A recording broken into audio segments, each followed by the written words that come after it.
Hey everyone, welcome back to the channel. The name is Ninja Knight. Make sure you like the video, make sure you share the video, make sure you subscribe to the channel and hit that notification bell for future uploads. Thank you. So I'm very excited about what we have here today, and it is a sit down with Eddie Winkler, and he is doing an Indiegogo campaign. So I'm going to bring Eddie in now, and here's the man himself. Hello, Eddie. Hi, thanks for having me, Ninja Knight. Hi everyone in the chat and watching on the other side of the world.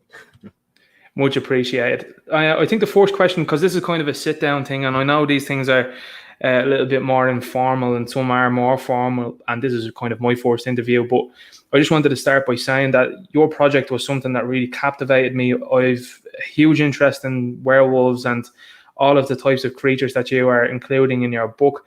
But I'm just going to start off kind of with a few simple questions before we get on into the book, if that's all right with you. Absolutely. Excellent. Okay, so can you tell people what your experience is in comics beforehand? Which comics got you into comics, and what sort of comics do you like to write yourself? Me personally, when I was little, I was born in the 70s, but I grew up in the 80s, so I naturally Spider-Man, Spider-Man and his amazing friends. Spider-Man will always be my favorite. There's no changing that. Any version but Peter Parker is my favorite. Superhero comics, just when I was little, I would at the corner store there would be these comic books inside like these secret bags that had no covers. They were the returnable ones. So even before I could read, I was into the whole superhero thing. I had friends with older brothers that were into superheroes. But just growing up, reading the stories, having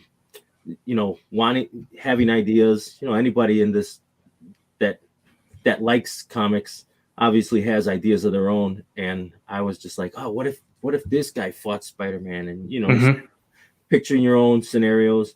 And then later, through role-playing games and all that, you'd write your own stories. And then like, hey, you create your own characters and you'd get friends to draw them because I can't draw. But hey, draw this out, and let's get this going. So we'd make little stories, make little ash cans, and I like werewolves. I know there's a lot of werewolves right now, but I like everything.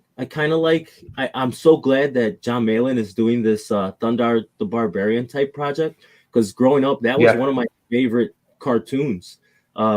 Saturday morning, Thundar would come on, and there were laser swords. There was and they're in all this like medieval type clothing, but they're flying on spaceships, fighting dragons. It was an amazing property. So, I wanted my thing not to be tied to just werewolves. I always had, I like the military espionage stuff. I like the intergalactic stuff. I like supernatural stuff. But I think this book might get a bad rap, or might be like a misconception that this is just strictly a werewolf book. It will be a superhero book. It's just that shapeshifters are the main property in this book.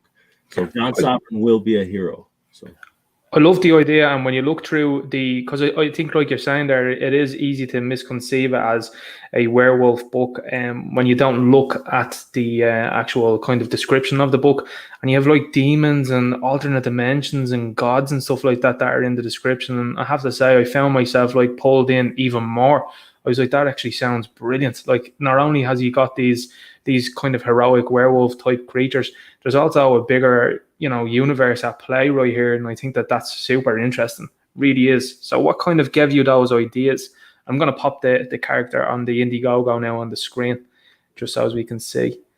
Cool. Like I said, I've always been into it started, the story changed a little, but I like Native American culture. I like obviously shapeshifters, but to have the superhero be the werewolf, I know there's plenty of them now, but Werewolf by Night, obviously a huge inspiration. Man-Wolf, J. Jonah Jameson's son. Those characters were always very cool to me, and so I was like, hey, let me make this guy, my hero, a werewolf, and he is going to be, you know, true to life hero. He's going to have problems. But he's going to have to overcome them, put his own personal things aside, and try to make things right. So this 2-part story arc, this first book being the first of it, it's going to focus on a lot of, you know, the shapeshifters and try to introduce you to the world a little bit. Yeah. But as we go on, you know, this is going to be an ongoing thing. As we go on, you're going to see, you know, that he is a protector of cities. He's going to fall into his position and kind of take it very serious as kind of a protector of the people that can't protect themselves, I guess. I really like that, and that harkens back to, you know, what you were just talking about earlier on about the Peter Parker character, because, you know, that is a guy that has responsibility thrust upon him, and he's kind of like, how do I handle this? So I think you're going with a very nice vein in terms of a guy that's kind of just doing his own thing, and then he gets involved then with this project, and he does then see that there's a bigger picture to it. And I think that's really important with a hero story. So I think you've nailed it really with that one. That's a really, really interesting point. So I just wanted to ask you then as well, what was the most difficult thing about writing this? Because you were talking about there about people that you would have grown up with, and you found yourself to be a writer. So what was the most difficult thing trying to get this broken down and into a story?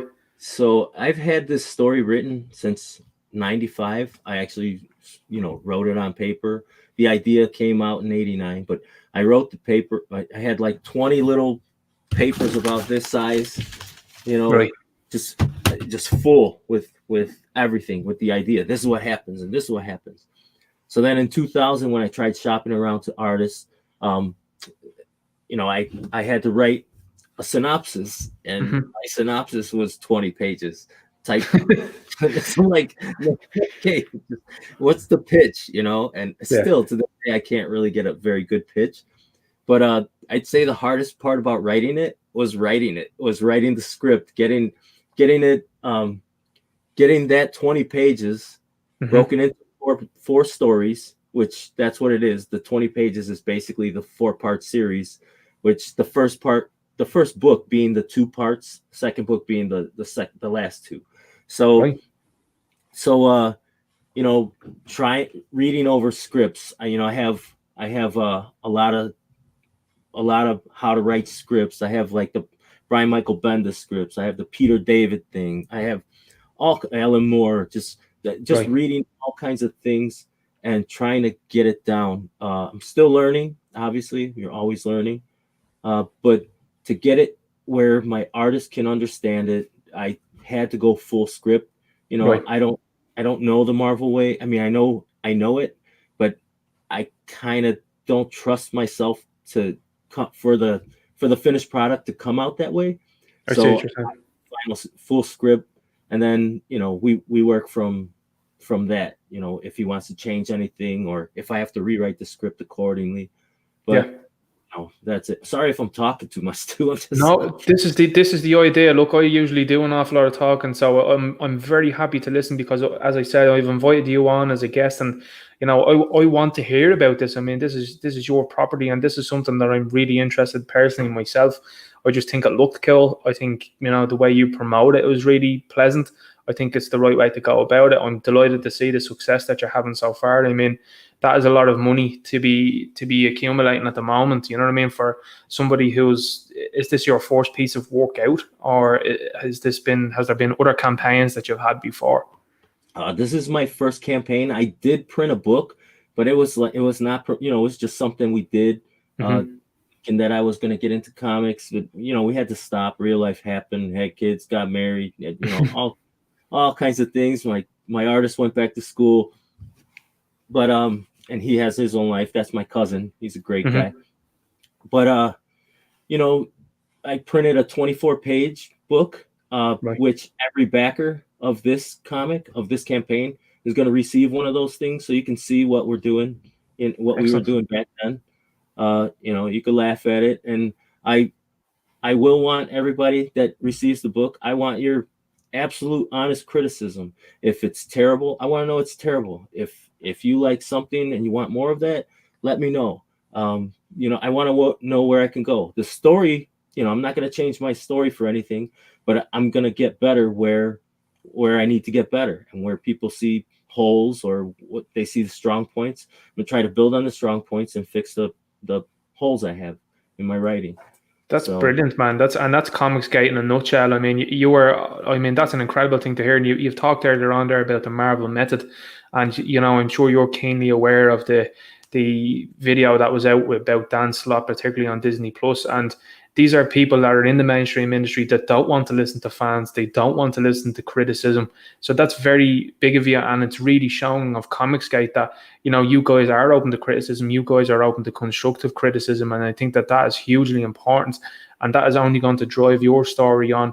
But also, I think what's important to know is that it's your story. So sometimes you can get an awful lot of opinions, and sometimes it is difficult to process that. So how do you find that as a processing system? Like, do you find sometimes there's certain opinions that you don't quite agree with, and sometimes you might say, actually, that's not a bad idea? Is there anything like that struck you before, or during the process of this book, for example? Yeah, a couple of times, before I launched, just talking to friends and stuff, and it was brought out, hey, there are a lot of werewolf stories out there right now. And I feel I waited so long. I'm like, look, I'm going to put it out. It's going to be a werewolf story. If people like it, wonderful, But, I have been a couple, like the name Clandestiny. I don't play video games. Right. So people are like, it sounds too much like a video game, Destiny. And I was like, look, it's kind of a play on words for clandestine, which is like secret. This is a secret world of werewolves and shapeshifters. So clandestiny, the shapeshifters are all part of clans. So you have the Shadow Clan Wolf, which is the werewolves, and it's John's destiny to become this hero. So I played on that. I was getting this and that. I love hearing feedback. I changed a couple things, based on turning the script in, going back and forth with my artist, and he would draw something that I would like, no, that I didn't add that. I'm gonna have to rewrite the script to it. And he's like, I really think this will work better. So some things you're like, yeah, you're right. Let's change it. So you go back and you rewrite something. But then some things I'm a hard no. I'm like, look, that can't happen that way. I don't want to reveal that too early. Just things like that. But I'm always open. I have this story is planned. Like, I have ideas planned out for about 6 books right now. Wow, that's interesting. So there's not scripts for all 6, but the storylines, the outline for all 6 books is there. Right. But again, like, we'll see if people start to like one thing more, then maybe we'll steer in that direction. But as long as we bob and weave and hit all the points I want to hit, then we're good. I think that is a brilliant way of looking at things, that you've planned it out that far. I mean, that's insane to think that you have 6 books worth of stuff. And like you were saying there, you had 20 script pages. I mean, for me, who's never written a comic book before, that's great knowledge to know that, 20 pages is like, dude, that's 4 books. Do you know what I mean? Well, it was, like I said, it was just very sloppy writing. It wasn't it was just a bad synopsis. It was like a run-on sentence with periods. That's what it was. That's kind of sometimes I find myself like that. If I'm writing anything at the moment in time, I do find that I find it difficult to kind of stick to the point. It's like, all right, I have 5 points to make, but it might go off into a bit of a tangent or a rant, and then it comes back down eventually to, oh yeah, that was the point. So I just wanted to ask you, what do you think about the indie publishing side of things? Like, how are you finding it right now at the moment with Indiegogo? Are you finding it difficult? What are the challenges that you're facing with Indiegogo, or is there any at all, or is there any pros to it, for example?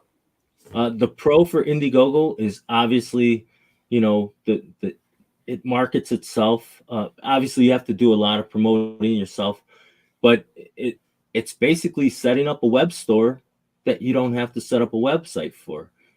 So that in that sense, it's great.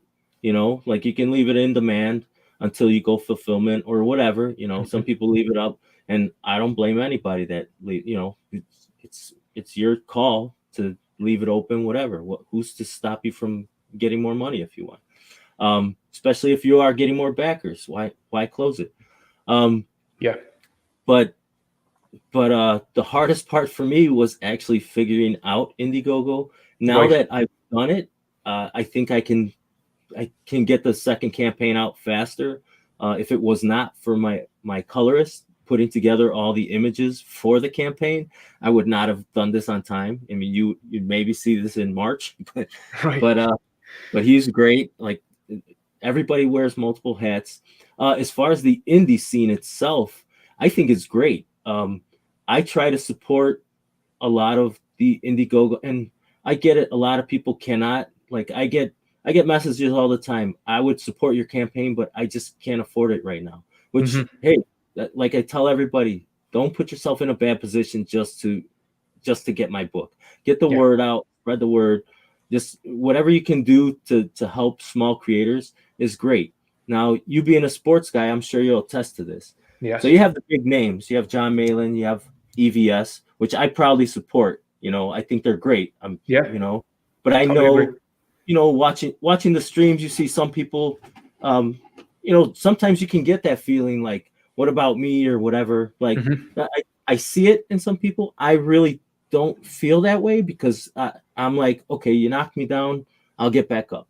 But you do get that feeling. Like, I haven't had a sale in a couple days, and you start to think, oh man, is my campaign petering down? And I'm like, look, it's for the long game. Just whatever happens. But I'm sorry, but I do support the smaller creators because let's say a project needs $1,000 to get funded, and you don't think it's worth. You don't like it. The art's not up to par or whatever. But some of the projects, I like the people. Some of the projects, I like the projects.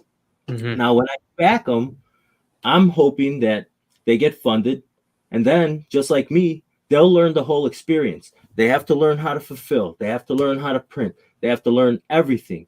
And through that, they're going to gain knowledge that's going to be more valuable for the next time. Now, if they don't get funded, it can discourage a lot of people. You might be like, well, it didn't get funded this time. I'm not gonna put it back out. And you can stop a lot of great ideas from coming out. And some of these ideas are great. They just haven't found the right people, or they just don't have the money to put great art or whatever, or they're artists themselves and they're just not there yet. But what if one of those artists turns out to be the next Todd McFarlane and you have their first work?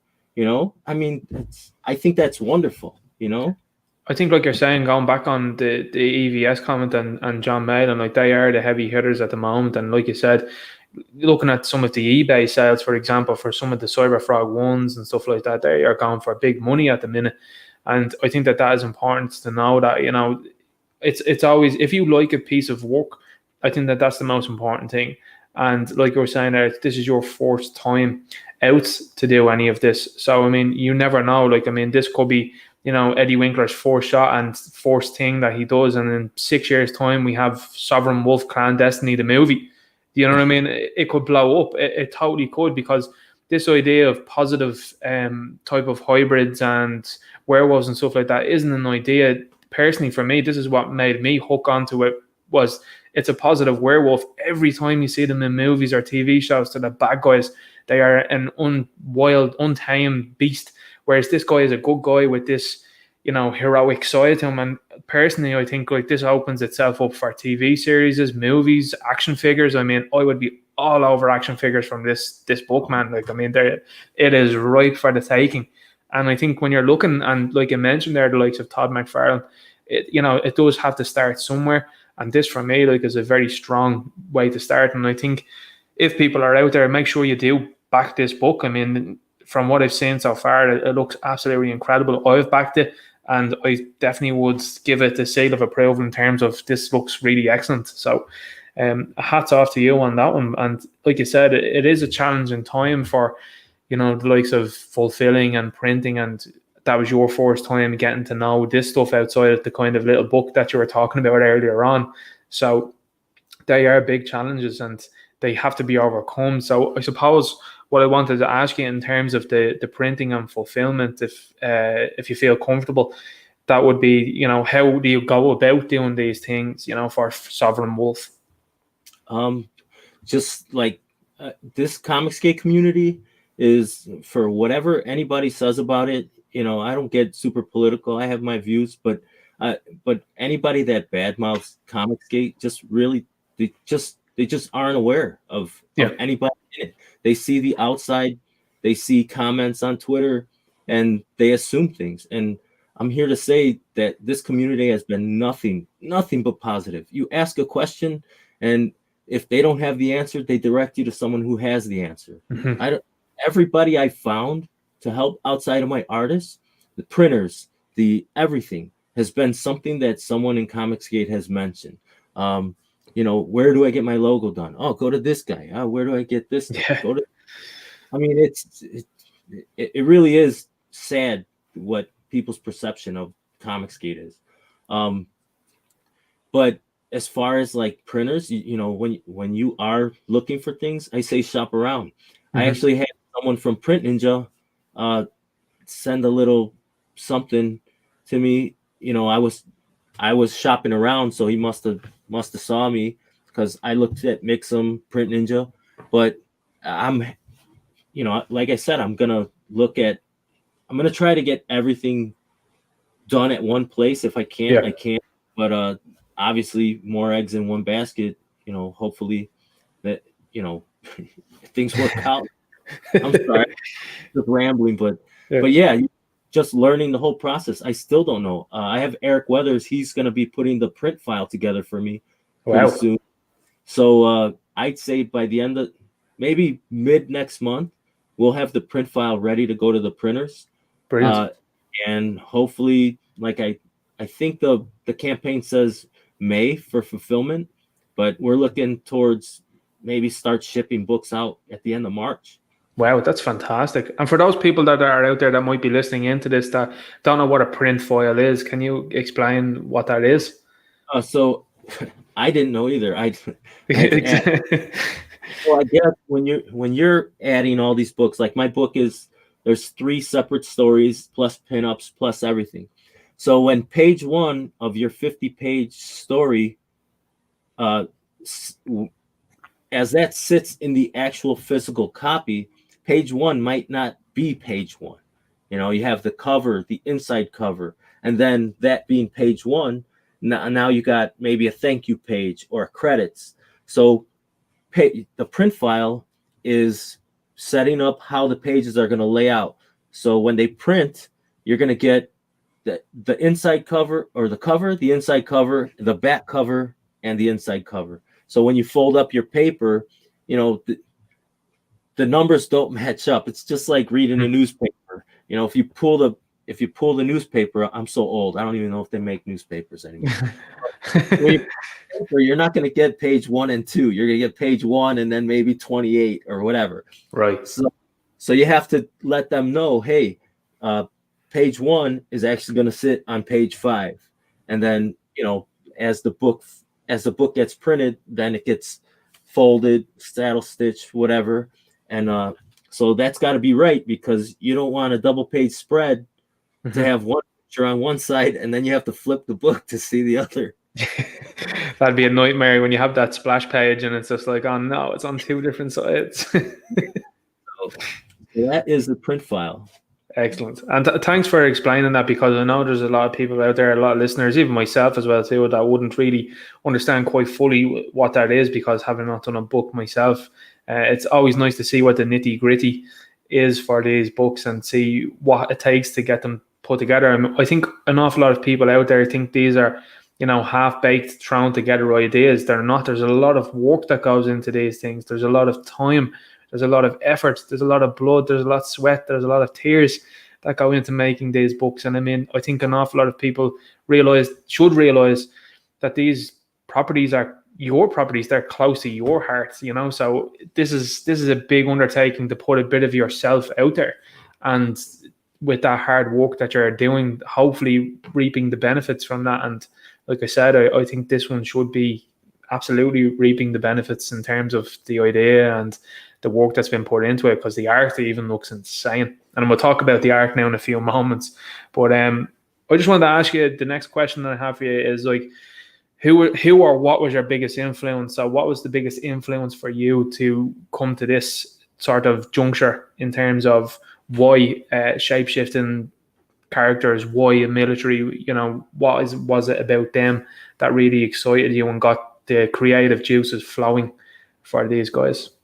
Like I said, just I'm werewolves in general. I've always been into all the old, you know, Universal movies, the werewolf, then you start getting into the Hammer films, and then later on you have Underworld series, which is amazing. I'm not a huge Lycan guy. I like actual the werewolves, the half man, half werewolf. I like them, but I prefer the full werewolf type. But who's to say you may not see something like that in our book? But yeah, just to take, I don't want to call it boring, but to take the werewolf concept and just add something to it. Like Man Wolf was a very good, what is it? Or Wolfman from Image, I think it was. Yeah. From I think it was Kirkman, wasn't it?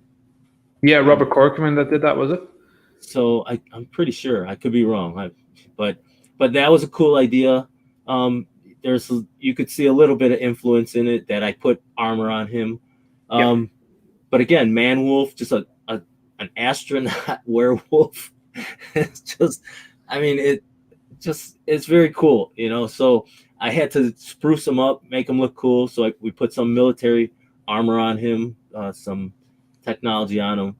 Really helps to differentiate it, dude. I'm telling you, it really does. So I think you'll find it cool once the big reveal on the armor hits. But that won't be in this book. Sorry, that's a big spoiler towards the end of it. But yeah, everything is it's just like the coolness factor, you know. It's like the 90s, like the pouches, the whatever. The more you can make something look cool, I say do it, you know. Yeah.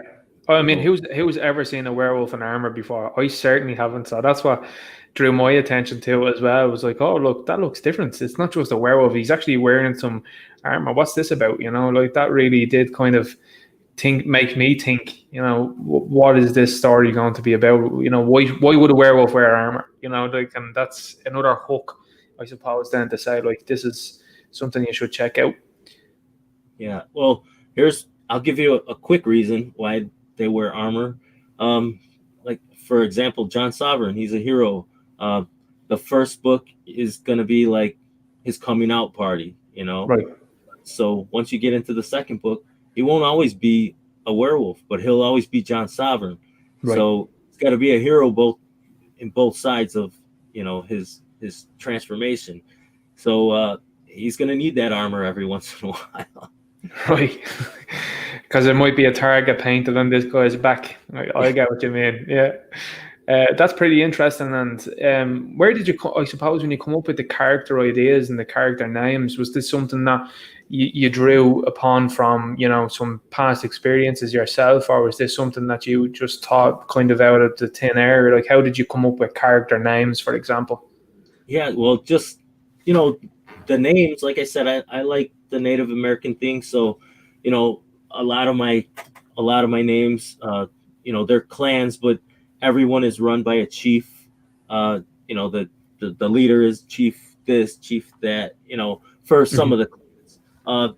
We didn't really stick to the Native American theme. John is Native American, but I didn't want to focus too much on, you know, race or whatever, especially now, like everybody just, I don't want to go that route where my book is just called this, that. I want it to be cool above all things, and then you figure out who they are.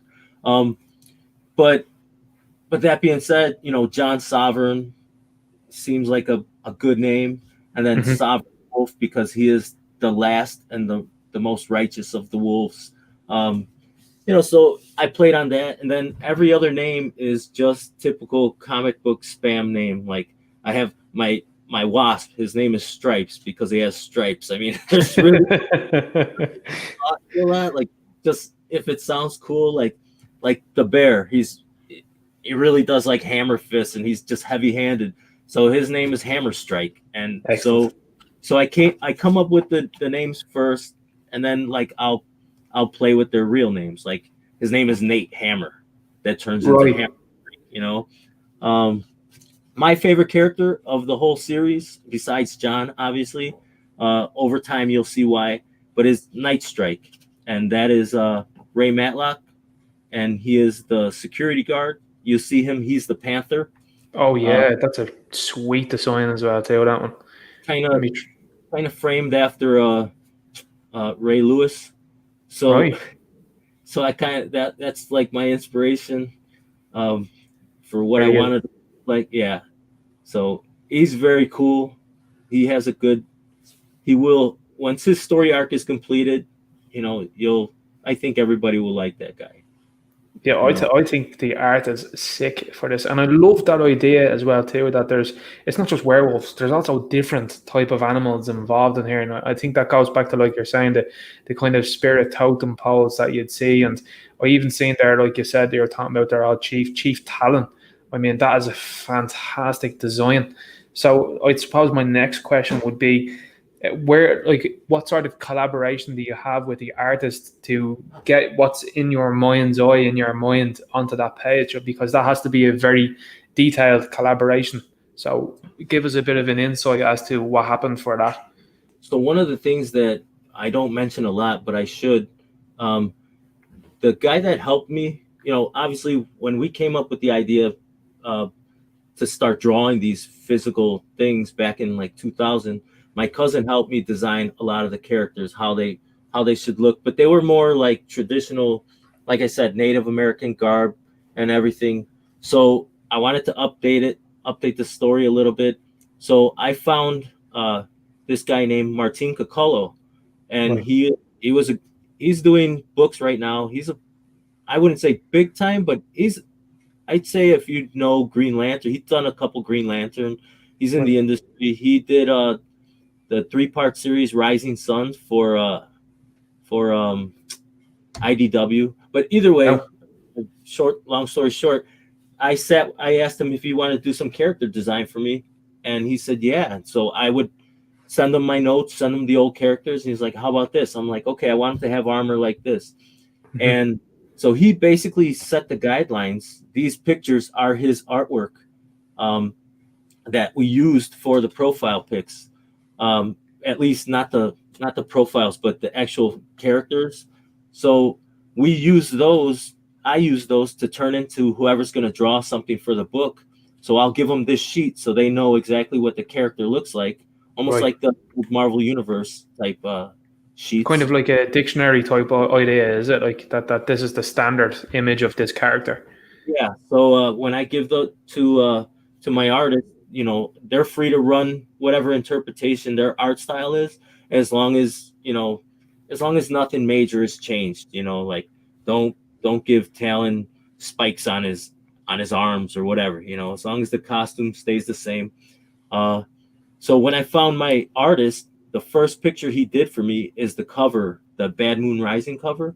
Right. And I was like, I called my brother right away, and I was like, dude, I think I found the perfect artist for my book.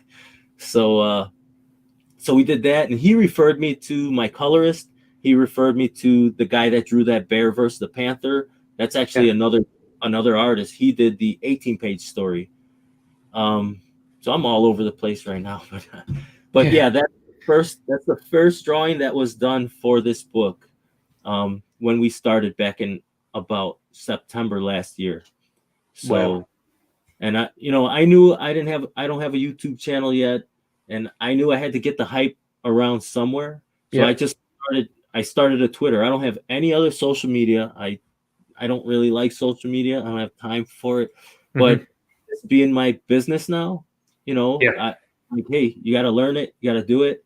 You got to interact. You got to, see what the people like, see what they don't like. So I would just plug it. Sometimes to the point of exhaustion where people were probably like, don't tag me anymore. But I had to get it out there, and I'm proud of the art. I'm proud of the product. So I'm going to promote as much as I can. You're absolutely right, because you see, the thing that people, you do have people out there that will try to detract and stuff, and sometimes that can be for two reasons. People could be, a little bit jealous to see the product is so good, and that is a factor sometimes, I find. But also, you have to always remember, a closed mouth never gets any food. So you need to always think about it that way, that the only person that's going to promote you is you, and then whoever the fans may be then as well too, they will also help. But it's ultimately down to you, and I can tell you that as starting my own YouTube channel, it's down to myself to promote me. There are and have been fantastic people out there that have promoted me, but ultimately it's down to me to promote me and keep posting videos and put them onto different social media websites and stuff, so that people can get in and see them. And sometimes you will get people that will come and view something that's been a hot topic at the time, and you will find maybe a video that could have been from 3 or 4 months ago is suddenly gaining legs, because it might be something that was brought back up, or people just take a passing interest maybe 3 or 4 months later and say, hey, I never knew about this. Let's have a look at that.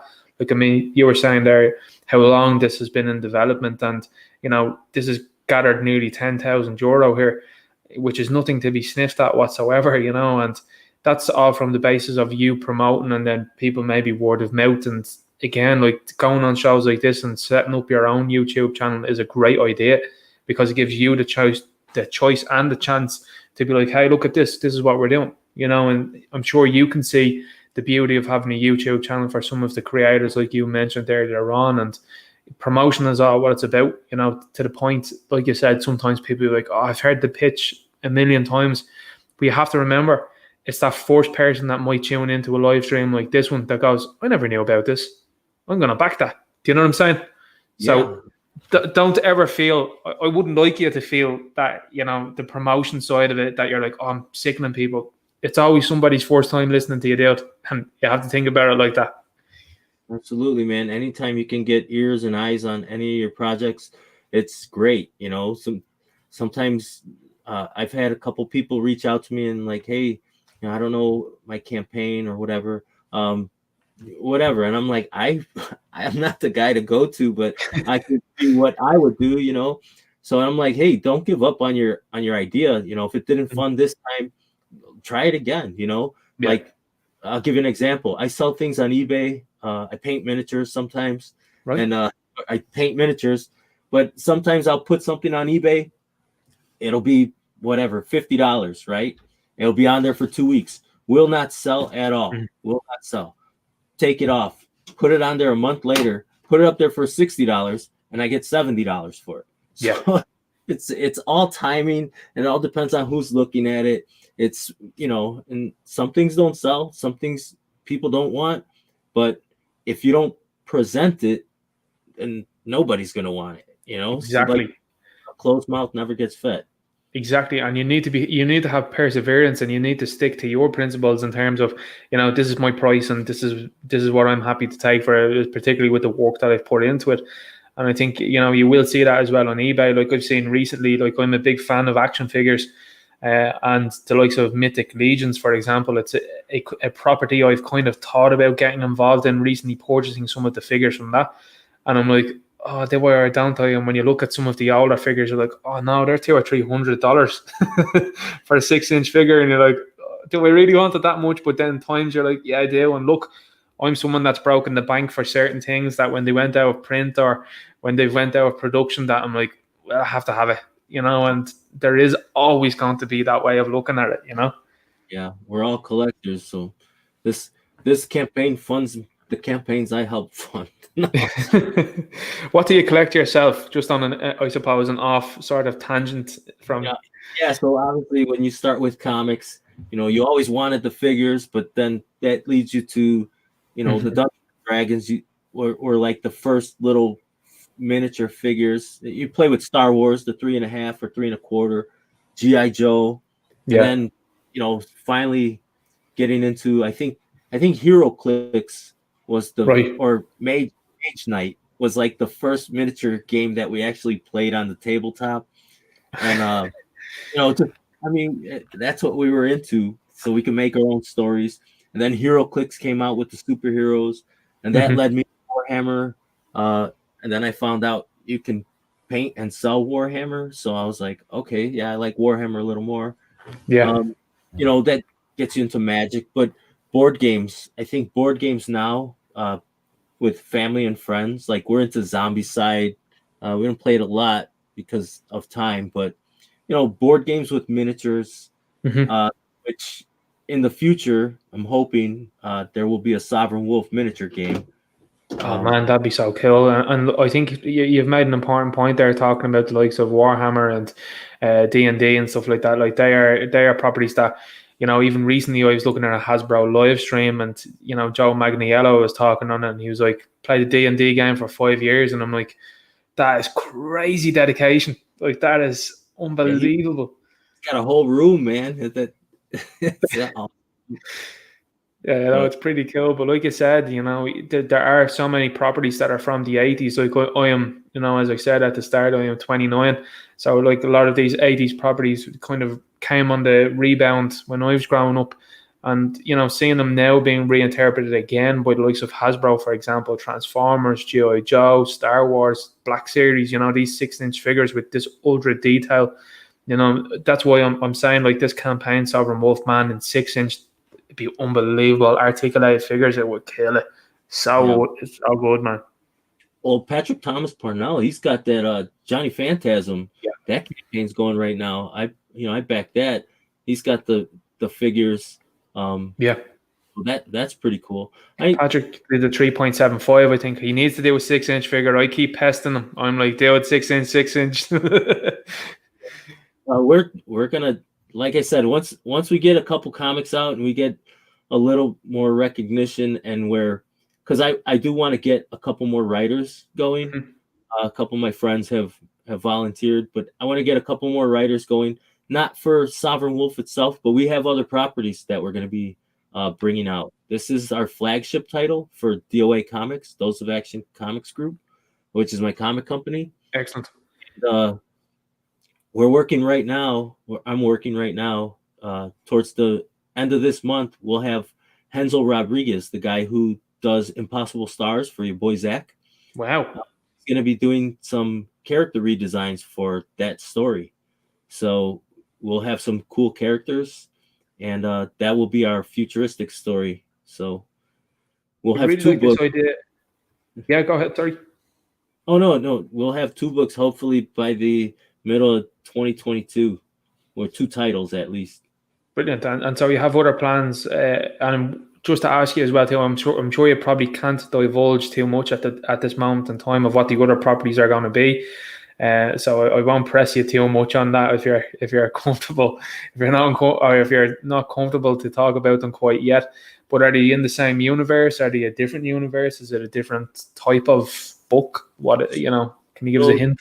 So the futuristic property it's basically same universe, but it's thousands of years away into the future.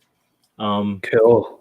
There are others that I'm talking to my friends, because I used to do this with friends, and I'm trying to get them back into it. I'm like, look, man, your art is amazing, and it's all a timing thing. Yeah. But I have superheroes. This book itself is going to spin off into 2 other series, be it miniseries or just one-shot graphic novels. But there are at least 2 of those planned.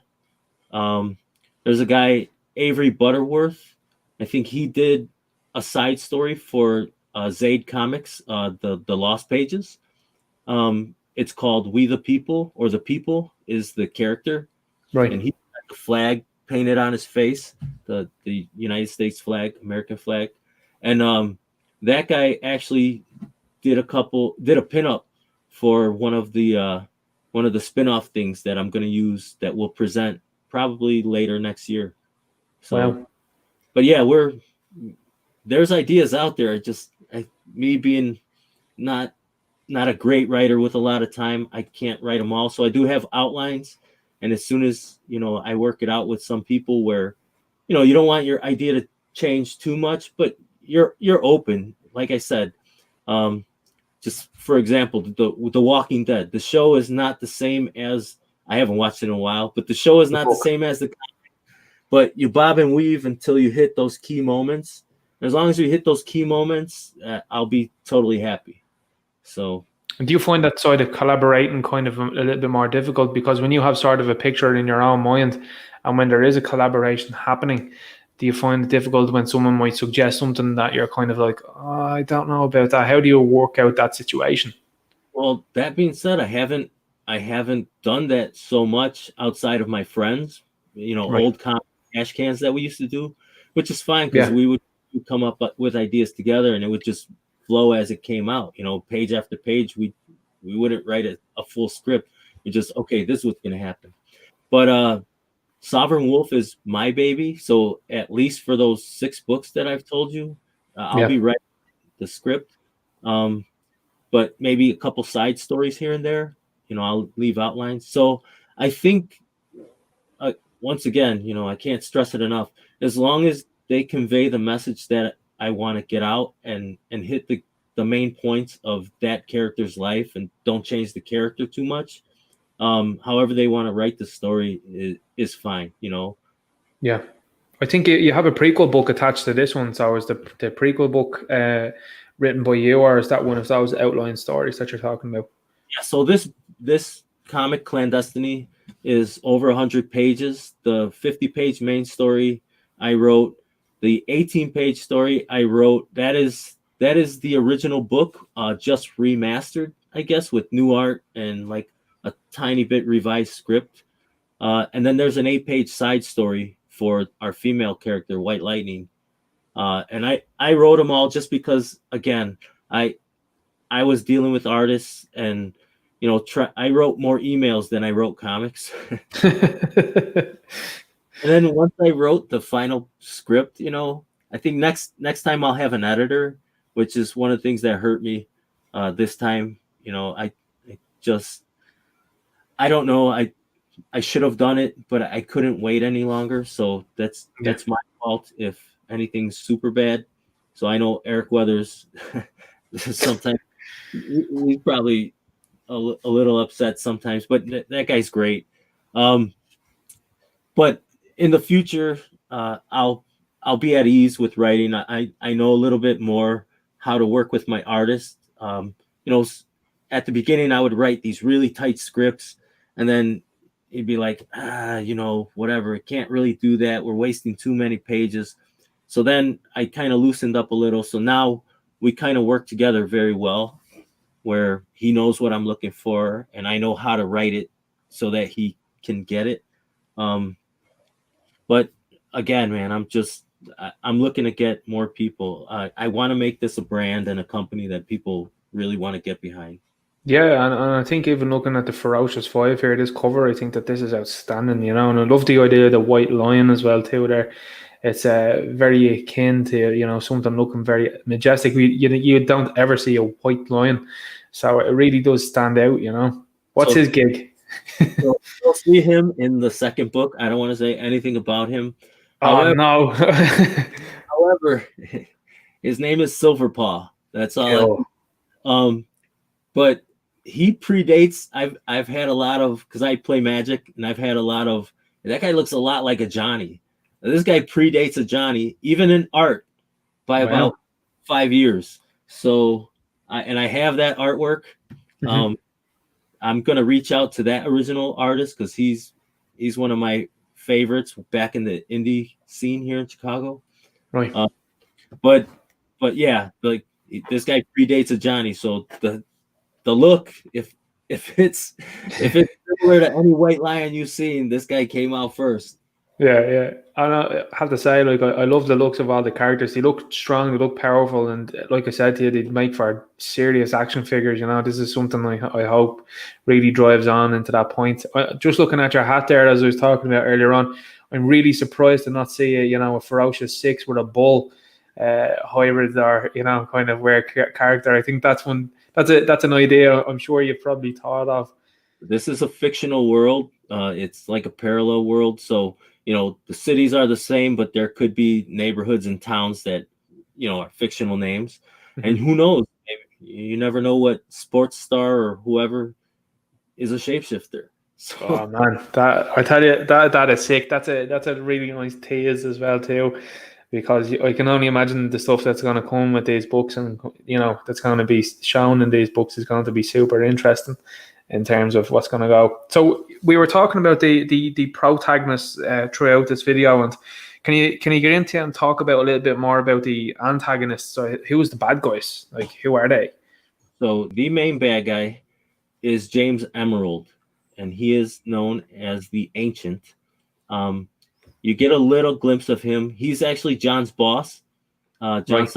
is an intern at Neocrown, which is a genetics engineering company that supplies the world with like PEDs, like miracle creams, basically like performance enhancement drugs. And they just set up a shop in John's neighborhood, which he just finished school, so he's gonna take an intern job there. And a lot of things are said about his boss. He doesn't believe him. He's only been there for a while, but he's been warned, and sure enough, something's gonna happen, and he's gonna learn very fast that his boss is a bad man. So you get a glimpse of his evil in this book, but he's gonna be total badass in the second book. So Excellent, and that's a nice setup as well, because it works in that universe of terms of like there's a bad guy in the book, but there's also there's a bigger bad guy later on down the road, and that's pretty. It sets up nicely then for this, like you said, this 6-book series, and you've thought very much so about how this is going to have a start and a middle. Have you thought about what's the ultimate end? I know we're getting ahead of ourselves here before it's begun, but is this something that you've mapped out, in its entirety? I know you've said 20-page there for one book and it's spread into 4. Is this something that you've thought of? Maybe it might go on beyond 6 if possible, or a 6 definitively. Well, yeah, we actually, so when I say book, I mean graphic novel. So each graphic novel is going to be the equivalent of at least 2 comic books. So go at least 48 pages for the main story. So there'll be other stories in it. But I have ideas as far as like just a quick 2-sentence synopsis, let's say, of the storyline all the way up to like book 12. This is what's going to happen after this book. This leads into this leads into that. When I say 6 books, this being the first book, when I say 6 books, I mean I have outlines. Okay, this is going to happen in the opening act. This is the middle act. This is the end act. So I just have to write scripts for them, which oddly enough, as soon as I finished this script and we finished the book, that's when the real work began. Because, like I said, now it's printers. It's getting with Eric Weathers to do the letters. It's finding out who does what, stickers. And, now I'm campaigning, which takes up some time, So my artist, thank God he has another project, because he's actually waiting on a script for me, which I have, I have some of it, but I want to revise it. So he's waiting on me. And then, all the design work that we had to do for these images for the perks, that took up time, took up my colorist time too. So, it's just a lot of work. It wasn't just writing comics, and I'm sure anybody that does this will find out or has already found that out.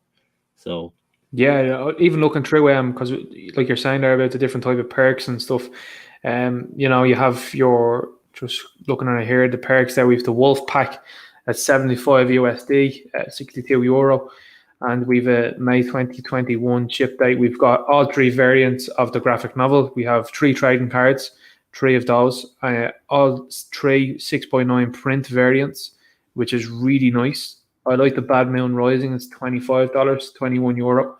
We have the 3 trading cards, the graphic novel, the 6x9 print, beautiful imagery as well too, and all of the unlocked stretch goals. So stretch goals is something we'll talk about in a moment. But just going through the books itself here. By the way, Eddie, I've linked your Indiegogo in my description below. So for anybody that's watching this, check it out. That's where to go to back this book. So we have the Ferocious Five. We've got the graphic novel here. We've 3 trading cards, and we have a 6x9 print. And I think that is absolutely outstanding. I really like that one. I'm a little bit biased on that one. Obviously, I'm going to say, that's Rob Willis and Kyle Ritter that did that one. Insane. So, yeah. I have to say, look, I love all of the artworks that have been done on this. And I'm going to be looking to get all of the different covers personally myself, And then we have the alpha here, that's $25. We've got 3 trading cards. We've got the graphic novel. We have a 6x9 print and all unlocked stretch goals. And then we have everything.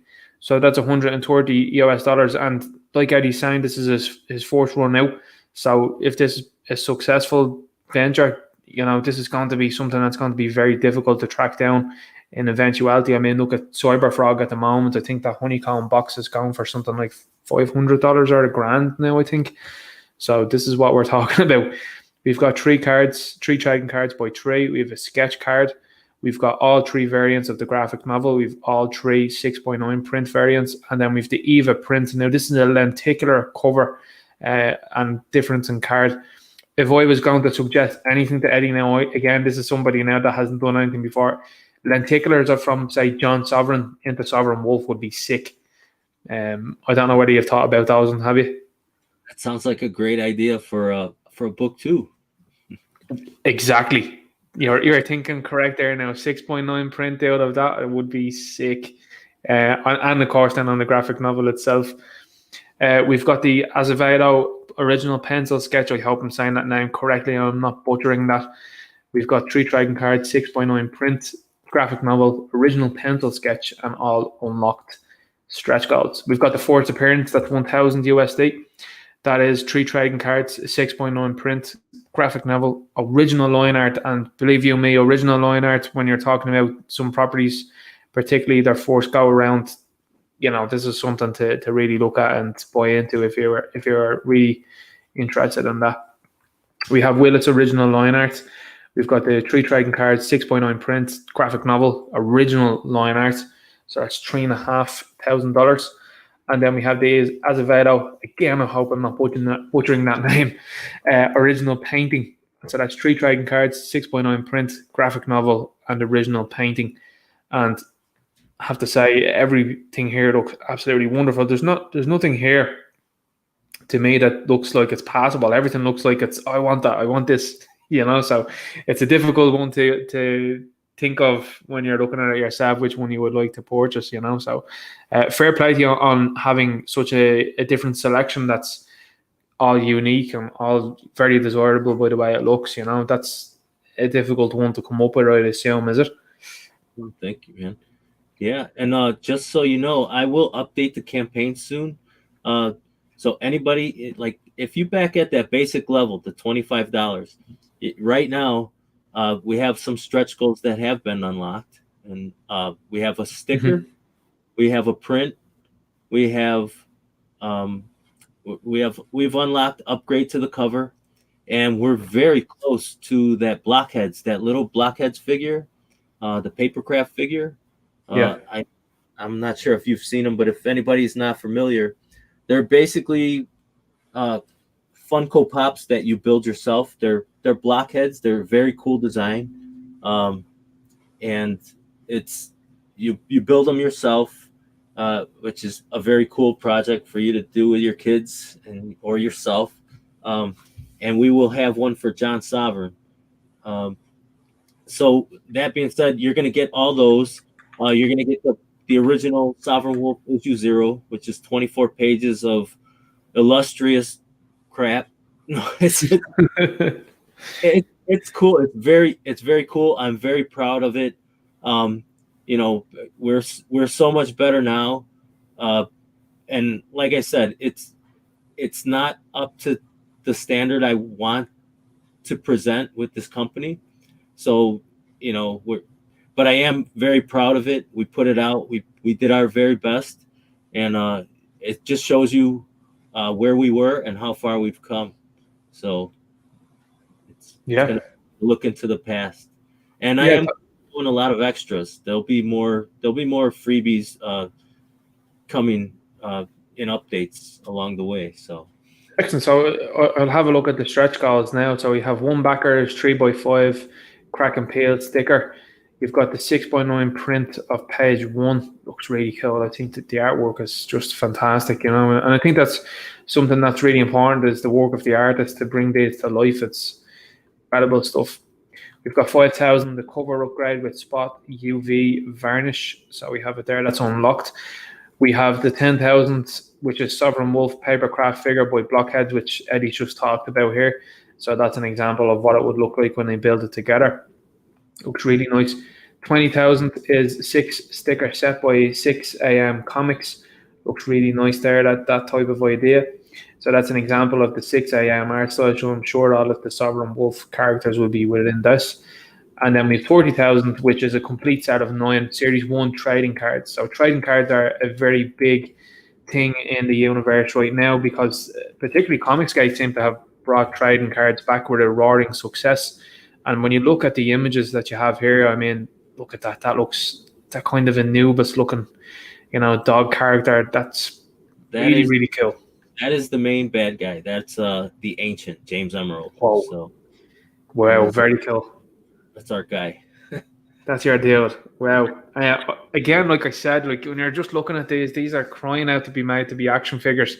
I know I've said that now a number of times, but dear me, these 6-inch scale of these, I'd be all over them. Very much so. And like you were saying there about Todd McFarlane, like, you know, you do have to start somewhere, and this is a good place to start, dude.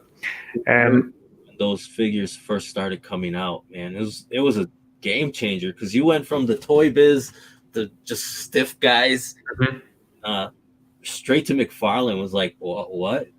Like, what's ironic about McFarlane at the moment, because I collect many different types of action figures, as I've said to you, and with the articulation and the sculpts and the face printing technology that's happened over the last couple of years, it's weird to see that McFarlane is kind of stuck in this, you know, I don't know whether it's stubbornness with him, but it's like, you know, fans are asking for more articulation. He's like, no, I know best. They shouldn't have breaks in the way it looks in terms of the form. You know, shouldn't have double elbows because that doesn't look right. And it's like, no, it's not what people want. I think he's gearing more towards, like, you know how what are these all these expensive statues going around? What are they called? Sideshow and all them. Oh yeah. Statues. I think he's kind of looking for a cross between both, you know, because that, you know, I backed his the new figures, but like you said, the new Spawn figures. I think it was like a 3-figure set or something. So I backed that. I'm a fan, but yeah, so much more you can do. Like you said, like imagine these are comic book superheroes. You want to bend them and pose them in all kinds of ways. So, yeah, it's kind of unusual when you look at some of the things he decides. I mean, you know, it's super frustrating when you see like he's at a live toy show, and you might have some other YouTubers that are interviewing him, and they're like, well, we'd like this, and he's like, yeah, no, we want it, but this is what I'm going to do. And it's like, you know, these guys that are YouTubers that are asking these questions, like, they're speaking for a large majority of people that are like, we want articulation. Well, you're still young. I think I'm at that point too. You know, like you have parents or at some point your world just stops at a certain year, and then there's no music past that year. There's no TV show past that year. So it's like that music's garbage or whatever. So I think Todd McFarlane's reached that point where anything past like his figure set or whatever is like, nah, you don't need that, kid. You don't need that. So you know what I mean? Like, yeah, it's weird, but hey. What do you think is because you were talking about Warhammer there earlier on, what do you think about his Warhammer figures? I think they're 7-inch scale. Have you picked up any of those ones? I have not yet, just because I haven't been to a Games Workshop store, and I wanted to pick them up, but like I said, this whole just timing is bad. But I will pick them up. I want salamanders. I'm a salamanders guy. Right. So I want that, and then I think as they come out more, as far as like if they start diving into the other races, is where they're really going to start making some profit or major profit, because everybody loves Marines, but I mean, imagine if you had the Tyranids or Eldar figures or anything like that. Now I'm just gonna nerd out, but also Bandai made a couple of the models for the Space Marines, which That's right, yeah. being into Gundam also, like I said, I'm just into all things nerd or all things, all things, hobby. Yeah. Right. Because comics lead to everything. It's a gateway drug to every other, hobby there is. Yeah. But yeah, I think the figure thing is great. Thank God whoever was in charge of Games Workshop is not there anymore, because they are so I don't know if you know, but you probably are familiar, but 10 years ago, Games Workshop was this closed mind, like, no, like you said, stuck in their ways. No, we're going to do it this way. We're going to do that. No. Don't let the fans know anything. We're going to let them the day before it comes out what this model is. Now the customer service and just it's a complete 180. And I love it. I still don't agree with a lot of their prices. Sometimes I think there's a dartboard on the wall. Right. But because they're like, oh, well, it costs this much because there's more plastic. Well, how do you explain this kit that has 3 times plastic or $30 less, But whatever. Hey, it's all them. But they have made major changes, and I'm all for it. And so I think that's where Todd is coming at with some of the figures. He's like, I think I do understand his attitude sometimes when he's like, I'm giving you this much plastic, 7-inch scale for $20, and you people are still complaining. It's like, yeah, because you can do a little bit more with the articulation. I mean, look, if you need the bumper up to $25 there, it's no problem. But he's like, no, but I'm losing money on this. And it's like, don't lose money on it. Just give us what we want. Like you had the Batman Metals Devastator. And at the moment, I think that is actually underscaled to what he should be. Like he should be much bigger. And he's like, but I got it in there at $20. No, put a higher price on it, or make him a build a figure and put him at the correct scale. And it's really, I suppose it's heartbreaking when you see some of the interviews with some of Todd's employees and like, we know. It's like, could you imagine going into their office every day and being like, Todd, if you just did this, people would love it and they would have no complaints. And it's just like, well, no, I think this looks super cool. That's one of his favorite phrases. And it's like, oh, no. Yeah. All I'm saying is, if you do a Sovereign Wolf action figure line, articulated, man. Hyper articulated. Well, that's the way I would be going with it. Like I said, man, we are, like Zach says, destination comics, but we're not going to be, I keep saying we as if we're great big companies, just me and my artists.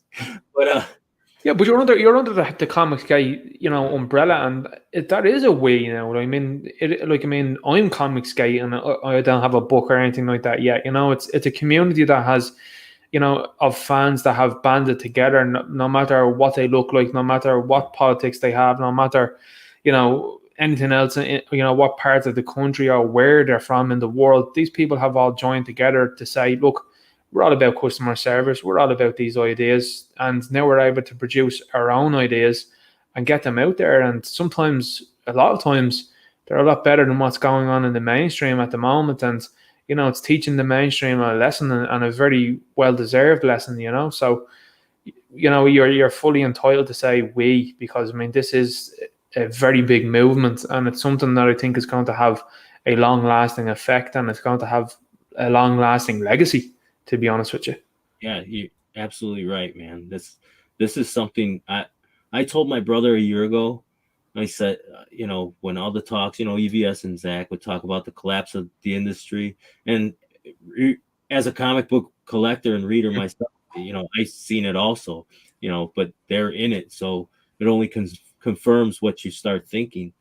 And then Zach and EVS put out books, and I'm like, I think I can actually do this. I can put out a, at least for me, I don't have to go through Diamond or anybody else. Like profit is wonderful. I am a capitalist at heart, but Yes. I am a collector in the most primal sense of the word. So I want to collect my own comic, Yeah. So it's coming out, and I don't know where I was going with this, but basically it's now is the time. I called my brother. I was like, man, there's no better time to be an indie creator. Mm-hmm. And I was like, I want to be on the ground floor of this movement, So Totally agree. And like you're saying about, EVS and Zach, like they do give people that push to say, like, I mean, like we can do it. And I think that's the important thing at Comicsgate. Everybody's not going to love everything somebody else does, and vice versa. But you're being given that opportunity, and whether someone likes something or not, you're still given this way of looking at comics and saying, look, you can have a go too. It's no longer this kind of upper echelon of like, I'll never reach there, nobody's going to read my stuff. It's the complete opposite now. People are like, well, where's the indie stuff? What's going on in the indie scene? Because the stuff that's happening to the likes of Batman and Superman and Green Lantern. I mean, I did a video yesterday on the new Green Lantern writer that absolutely hates Hal Jordan. I mean, how could you employ somebody that publicly hates one of your decades-old characters that redefined what it means to be a Green Lantern? He was allegedly based off of Chuck Yeager, for example, and you're like, this guy just openly hates this character. I mean, how? Yeah, but you know what? I don't even blame that guy. I blame the people in charge. Mm-hmm. Like I would never I would never hire a guy to write my comic book that absolutely hates werewolves. I think werewolves are stupid. Wow, I mean it's like Rian Johnson directing Star Wars. It's like I actively don't understand nor like Star Wars, but I'll write and direct them. It's like, no, dude, you missed the memo. That's what people think. It's a paycheck. Yeah. So it's terrible. I never want my comic book to be a paycheck. I want my book to be a comic book, that I love, and I'll continue to write it until I stop loving it, and that's not going to happen.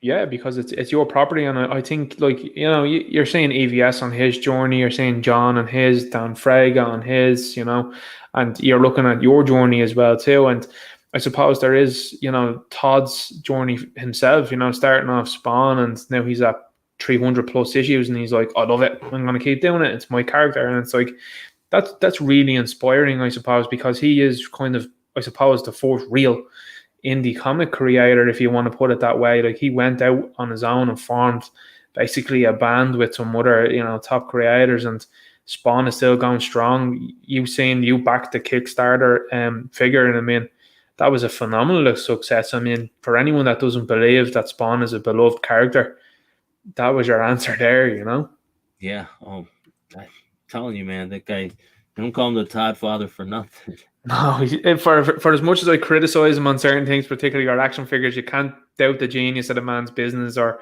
the groundbreaking stuff that he's up to. I'm going to tell you a secret here. Mm-hmm. When being a Spider-Man fan, I grew up on Ron Frenz and Rick Leonardi and all these, like the standard old comic book, superhero pose and form and look. Yeah.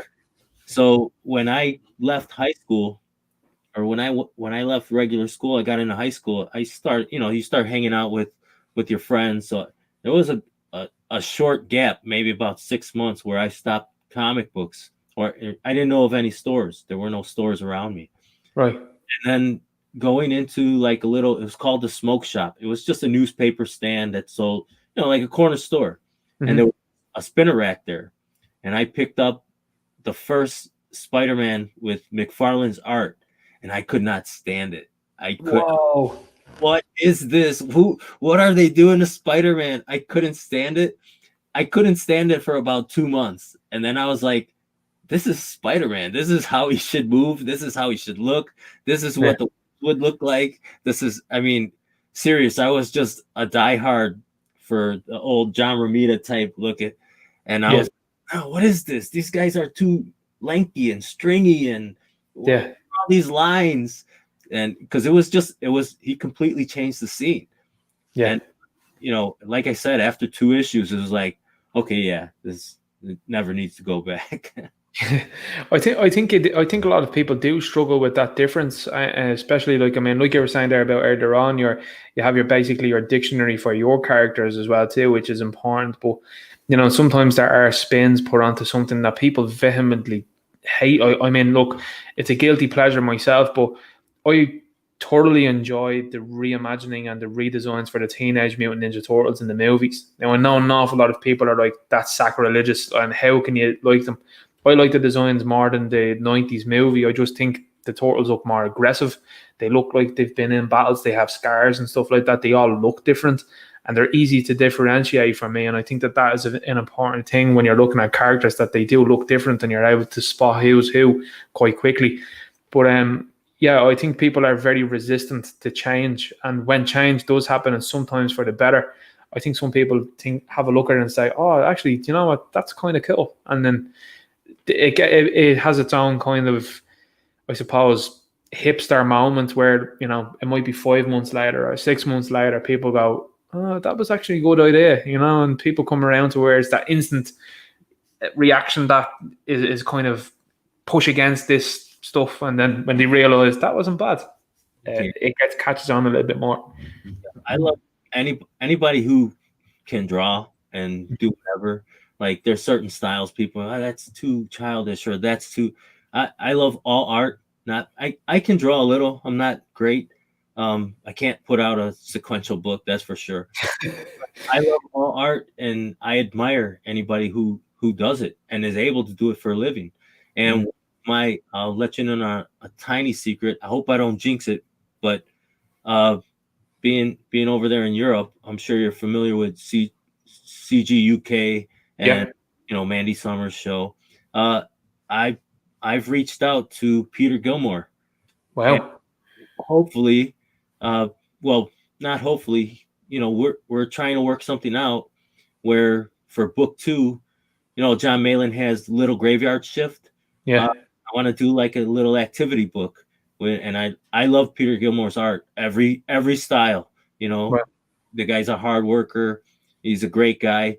And, I was like, man, I want to do something with this guy. So we're going to do some Sovereign Wolf stuff, hopefully, for book 2. Wow, that's really interesting. And that's going to be something else if that comes ahead. And the best of luck with that one. And I think, like you said there, you're promoting yourself really well, and you're letting people in on these things. And that's important, because you'll see the demand then for these things when you're going forward. And like I said, it does really show the care and the love that you have for this character in this book. And that's the thing, you need to keep plugging away, and you're doing the right thing. And that's a great idea as well to have an activity book accompanying as well too, because some people might look at it and say, well, what if I threw a bit of red on them here, or what about if I did a bit of white here, or something like that. And it kind of leaves people's own interpretations. And again, it might be something that you might see yourself and fan posting maybe on Instagram or Twitter, and it's like, hey, look at this, and you might say, Janie, that actually looks really cool. There, it could be a fan art competition or something like that, or someone's own creature or hybrid, or their kind of weird character, and you might think to yourself, oh, that looks okay, that looks cool. Yeah, absolutely, man. I'm just so into it as a fan myself. I'm open to all possibilities. Yeah, and I think that's important when you're going forward. It is interesting to know what people as fans themselves, and I think you have to kind of be your own biggest fan, and that's what Todd is with Spawn. That's what EVS is with Cyberfrog, John Maiden with Graveyard Shift, and Dan Frago with Black Flag and stuff like that. You have to be your own biggest fan, because if you're not your own biggest fan, who's going to be? You know what I mean? Yeah, I totally agree. Now, let me ask you, what got you into figures and everything? Yeah, so that's a great question. When I was growing up, my first kind of foray into things was Transformers. So Transformers for me I was coming into the time of Beast Wars. So I know for an awful lot of people, they're like, oh no, it's Optimus Prime, not Optimus Primal. It's truck, not monkey. So there was a bit of articulation in them, which I liked. Then I grew up. I happened to grow up at the same time that the Power Rangers exploded onto the scene. So again, dinosaur themed characters, just really, for a child and a boy, it was just like, oh my God. And not only did they have the powers of these dinosaurs, they also had these big mecha characters. And then that leads then, of course, into Godzilla. That Peter's on then back into Transformers with the Dinobots. And it's just like, it's a never ending cycle. And like I said, the gateway. Then when I was growing up, I had uncles that would give me, old action figures of theirs and comic books. My uncle, when I was quite young as well too, gave me the Watchmen to read. He was like, check this out, and after years of kind of reading your everyday, I suppose, comic book, and it's like your floppy essentially, and you read those, you get this intense graphic novel, and it's just like, whoa, what's this? This has changed the game. Like, comic book floppies now, forget about those. That's filling of the week, and there's a bit of a shtick. What's going on here? What's this comic saying? What's it doing? What type of effect is it having on me? And I think for me, for action figures as well too, I'm, like you said, that you have that addictive personality, and I'm that type of person that wants to have a 3D image of this character in my hands, and it's really, for me, it's spawned into from, original 3 3/4 inch to 6-inch figures to, Toy Biz with the Marvel Legends to now Hasbro with the Marvel Legends. It got to a point where I was like, I'll never buy a Hot Toy. They did Boba Fett, and I'm in Hot Toys now. Like, it's it's a slippery slope. And once you buy one, it's just like, oh, well, we have to complete the set. Have to, if I have Anakin Skywalker from episode 3, I need the Obi-Wan. I need Obi-Wan to face him, Exactly. Then I've got Darth Maul. Now I need Qui-Gon Jinn. It's a never-ending cycle of these things. Out of the BVS Batman, the armored Batman, the Superman from that as well too. And I really am hoping some good stuff comes from the Snyder Cut of Justice League. But again, my wallet is also going, please don't. It's like you said, man. And then the worst feeling is when you think you have everything, or you spent just enough, and then you get like a flash of something that came out a month ago that you totally missed, and you're like, oh my God, this is terrible. You know what it's like with the Warhammer, but like, yeah, for me, it's just like, oh no, I didn't pick up that figure. Quite don't have the set of this now, or it might be, for me, I'm really lazy on female characters, because I'm like, I can always get them, and then you find then, in 2 or 3 months' time, they're really scarce to get, and they've jumped like double in price now because nobody can get them anymore, and they're packed one a case. And it's like, oh no, like the Cara Dune figure from the Star Wars Black Series is impossible to track down. But I think she was like 1 per case or something like that as well, because Hasbro don't produce an awful lot of female figures anyway. And that's just the way they do business. Obviously, it has something to do with the way they sell, Yeah. But like you said, it's a slippery slope to collecting, and I've got some props as well too. Vader's lightsaber, I've the power sword from Power Rangers and stuff. And my partner looks at me sometimes, and she's like, where are you going to fit all of this stuff? And it's just like, yeah, I suppose, yeah, that's the I think you have a point. So it gets to a point where you're like, I have everything, and then there's something, like, for example, Marvel Legends will bring out a Cyclops or something, and then recently actually they did a Spider-Man, and they were like, okay, we've reused the same Spider-Man body like 5 times. Now we're doing an updated one with a better ab crunch and better articulation. It's like, well, I need that one now. That's the life of a collector, man. It's a never-ending cycle. Just checking on your Bulls hat there. Have you got any sort of retro Bulls jerseys, or jerseys that would have been iconic to you growing up or anything? You know what? Honestly, I was never I just never had the money for anything like that. I never got into Jordans. I never got into like collectibles as far as sports memorabilia. Just because, I mean, I had to pick. It was either like I didn't get into video games. I had video games, but it was either comics, and collectible things like that, or the sports stuff. And not being so big on the sports clothing.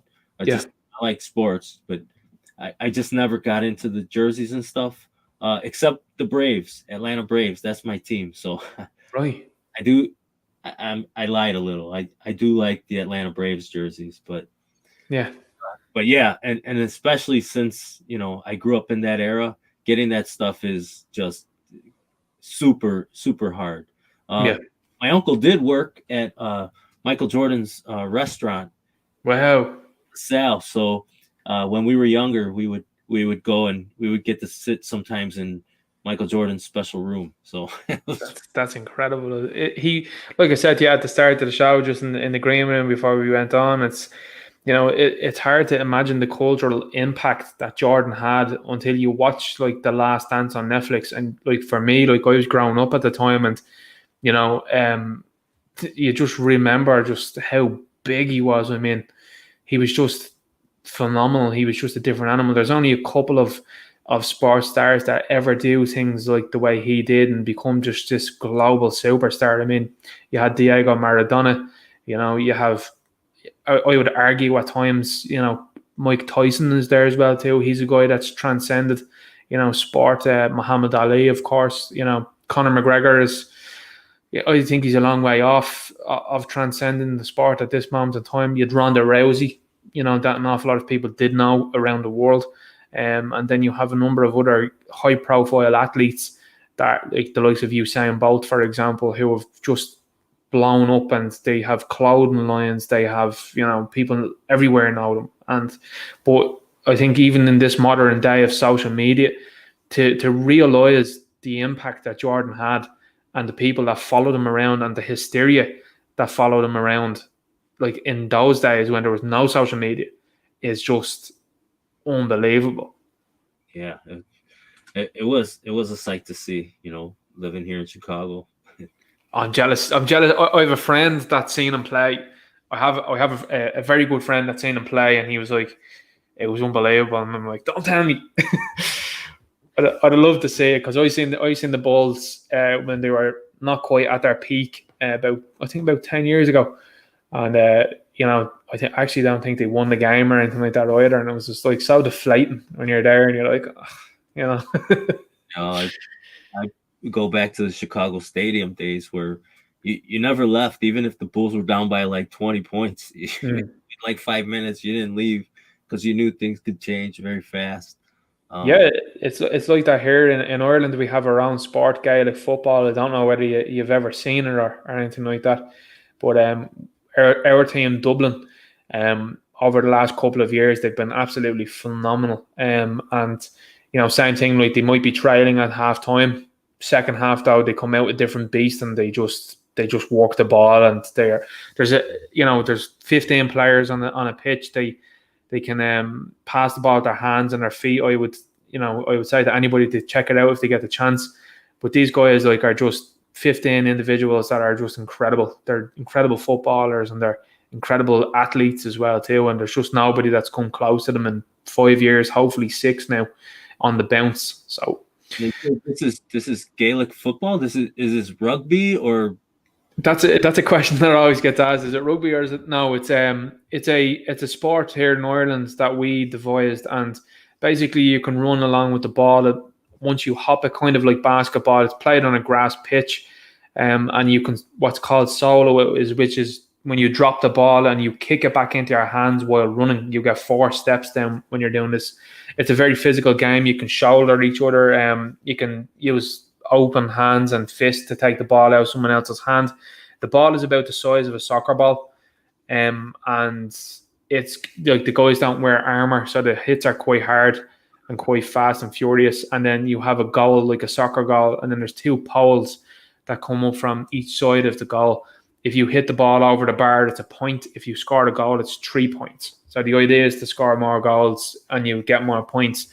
But you can kick down from any range. It could be 45 yards, it could be 60, and go for scores from there. But in my county, my home team have been just a cut above the rest the last couple of years, and it's a phenomenal game to watch. And anybody that I talk to that's from America that watches it, they're like, holy heck, how do you guys do that? Because I like watching stuff. I like sports in general. So yeah. And yeah. the interesting thing about it is it's an amateur sport, so the guys that play don't get paid. They're not professionals. I see. So even though the organization here earns a lot of money, the guys don't get paid. Like college football over here. Very similar, very similar. But these guys are representing counties, like they're representing a lot of people. So Eddie, this has been a fantastic chat, and I've really enjoyed it. I'm delighted to have had you on to promote the book Sovereign Wolf Clan Destiny. It's in my description below, so if anybody wants to go over and back the book, I would definitely recommend it. I mean, talking to Eddie, this is my first time talking to Eddie, and it's been an absolute pleasure to talk with you, Eddie. It's been wonderful. Pleasure's all mine, man. I really great questions. You let me talk. I ramble, and a lot of cool things in common too. So yeah, thanks for anybody that watches and all your fans. And once again, just thanks for having me. Thanks for your interest. Super interested, man, and like that, you've been a gent. Anytime I've seen you on Twitter, and even small things like have a great day, have a great weekend. I mean, that speaks to the character of yourself, and it's very easy to promote somebody that's that way. And with a fantastic looking book that again, like I've said, I've backed it. So if anybody has interest in this, back it definitely. I'm looking forward already to seeing the sequel, with the little teasers you've given here, and I'm looking forward to seeing what this book does in terms of how it's going to go forward. I'm looking forward to the action figures that have to come from it now. I'm going to pester you about that. That's something I'm going to be on your tail on. Looking for figures of these guys. So yeah, very best of luck with this book, man. I hope it keeps earning. I hope it keeps going well, and I hope then I wish you all the success in the future. No, thank you very much, and again, can't thank you enough for doing this. Much appreciated, Dave. Right, I'm going to end the broadcast right there. So make sure you like the video, share the video, subscribe to the channel, hit the notification bell. Eddie, if you want to give yourself a shout out there, where can people find you? We're always doing updates. Sometimes there's new stuff, but there's always a daily update on Twitter at DoseTrue, DoseTrue. Sometimes it's a completely out of the blue update. Sometimes it's a sneak peek, but always something, always a promotion. So excellent. So you're at DoseTrue there, and obviously this is Eddie's Indiegogo campaign page. I've dropped a link in the description below, so click on that and it'll bring you to this. Back the book today. We see that we have 12 days left on it. Eddie has. So back that book, and I don't know if is it going into demand, Eddie, or what's the plan for at the moment? So this is the first 30 days. I'll be transparent. We are going to do another 30. I think that's the Comicsgate typical, that's the model right now. And then it'll go in demand till I start seeing that people are getting their books in hand during fulfillment. And then we'll probably shut down the campaign sometime in March, at the end of March or early April, when books are in people's hands. And then shortly after that, probably about summer of next year, June, maybe July, we'll start the second campaign. Excellent. And this looks to be shipping, I think, in May 2021, is it? Yeah, you'll get it a little before that. Like I said, we're putting the file for the printer together soon, or I'd say within the next 2 weeks it should be done, the print file. But yeah, we're talking to the printers already, so we'll be fulfilling at the end of March. So. Excellent. Very much so looking forward to this, man. And like I said, again, before we end here, the best of luck with this going forward. Thank you. And everybody have a great night. So. Excellent. Okay. Talk to you guys later. Good luck.